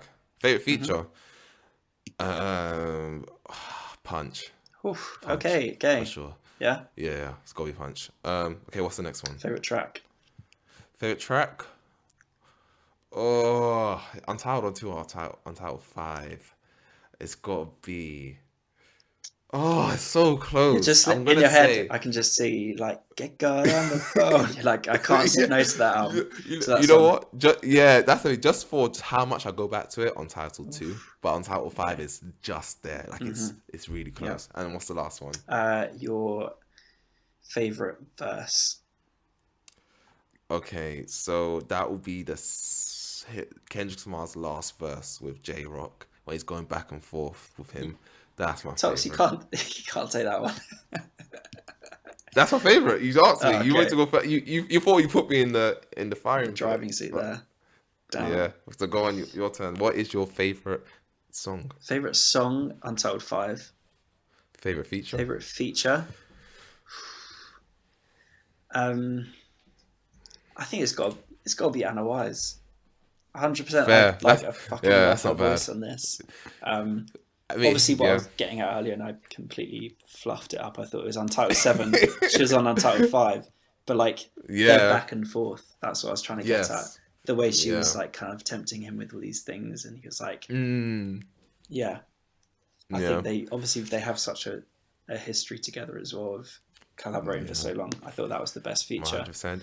If you haven't checked our Anna Wise Spotlight, do that now. Do that immediately. She's fucking amazing. Anyway, so favorite verse. Man, I would have probably top 2 was the one you said, but I think I'll go for that verse, Apocalyptic Flow from Untitled 1. Okay, cool, fair. Because it's because it's the intro track as well, and you're like, it's like a wake up call. So like this is what's going down on this album, and you're like, okay, fair, okay, fair, cool. I mean, any other? It's just frantic. On the title? That's what I love. Yeah, it's really crazy. It's just, it really just kind of puts you straight into the water, like no fucking around. Like we are here, the world is ended, this is what's going on, and he definitely pulls back from it. Definitely never gets as intense as that, but it's just like, don't forget, this is how it ends, kind of thing. And Kendrick's always like that. He always puts God as the undertone of his records. And I think it's just a good way to kind of just get it out there and move on, really. But yeah, any more talks you want to touch on, or are we done? I think we're done. Any closing remarks on the album? Fucking amazing. If you don't like To Pimp a Butterfly, okay, maybe you might not like this, but I still say give it a chance, because there's a lot of experimentation. I don't think you will hear Kendrick Lamar like this on any other feature or album or anything like that. So give this a try. Don't take it too seriously. Just literally listen to it, have it play on the background. I think if you haven't really tapped into it, definitely give it another shot. Like, that's it, really. Absolutely. Anything for you? It's a untitled masterpiece. I think we both agree on that. I think if you don't like To Pimp a Butterfly, maybe you won't like this, but it does have a greater variation of flows, a greater variation of beats, and just brilliant. Can't say any more. Tope has just lifted up his vinyl of Untitled Unmastered, which is still in its original packaging. Of course, come on, man. I'm waiting for my new vinyl player. Fair enough. But for sure, fantastic. As we do every single week, we're gonna refer you, obviously, to our Spotlight series, which we mentioned at the beginning. Obviously, every week we pick 3 songs. You can find that on Spotify. Also on Spotify, you can find our Shazam playlist. Go on. Where we well-maintained playlist. Where every week John tries to go back and remember, without listening, but remember all of the tracks that we've mentioned that aren't by the artist we're talking about. So if you wanna help us out, send John a little email with the songs we mentioned today. No worries. And again, our main playlist that we update every now and then. A fan favourite, Tops. A fan favourite. I hear from a lot of people it's their favourite playlist. So I mean, they wouldn't be wrong. It's a fucking good playlist. I actually do listen to it like pretty often. Like, it is pretty sick. Like, but yeah, I just patting ourselves on the back. I mean, why not? We got to. I mean, shout out to our listener in Kenya. I don't know if you saw that. We've got a Kenyan listener. Yeah, I don't know who the fuck that is. But yeah, again, thanks for the subscribers. More subscribers this week, John. We're going up. Got more countries. Got Kenyan listeners now. Follow us on Twitter, TVC Pod, Instagram at Vinyl Collective Pod. We're also on YouTube. Anywhere you stream podcasts. SoundCloud is coming. I'm just lazy. It will happen. Apple Music. We ran a little poll on social media. We're not doing that. TBC. Yeah, TBC. No, we're not doing that. Let's just. I mean, maybe if one day we had like a Patreon and we just use that to fund the fucking subscription, and maybe. But I don't know. But for now, you're gonna have to. Yeah, but for now, it will be. You can also get a free account. Spotify is free. Literally, it's a free account. Obviously, we are not sponsored by Spotify. It just makes sense. It literally, like John said, it just. I'm gonna hit us off with my new song. So, within the last 12 months, Rock Marciano, Downtown 81, from his album Mount Marcy. Brilliant beat. I mean, Rock Marciano just doing his thing. One of my favourite. Would you call him an underground rapper? My favourite underground rappers. It's definitely underground. And my throwback is Foreign Exchange and their song Happiness. So if you haven't heard of them, have I? We'll find out on the playlist. But Tops, what are your two? I am gonna go. It was a song by DEE and Kano. I really liked it. Let me just find the song of it. Shout out UK It's a good song. Tell Me a Ting by DEE and Kano. Really like that song. And then my Den song, my first Tupac entry, but I am liking this. I'm gonna go. Only God Can Judge Me. Do you like that? That's a strong entry. It is. I mean, like, again, If just a little plug for myself, fuck the Vinyl Collective. If you want to keep up with my 31 days of mini reviews, yes, every day I'm giving a fucking review. Can't believe I signed myself up to do this. But if you follow me on Instagram or Twitter, you'll see that I'm gonna have like a little story where I'll put like my mini reviews every day. Yeah, wish me luck, boys. It's gonna be a long one, but it's fun. It's fun. That's it. Yeah, thanks for listening. That's been us. That was me, John. Yeah. And I'm not gonna do that. I'm just gonna Yeah, you'll see me next week. No, I'm not. No, I'm not doing that. But yeah, catch you guys next week, man. We had fun. Peace.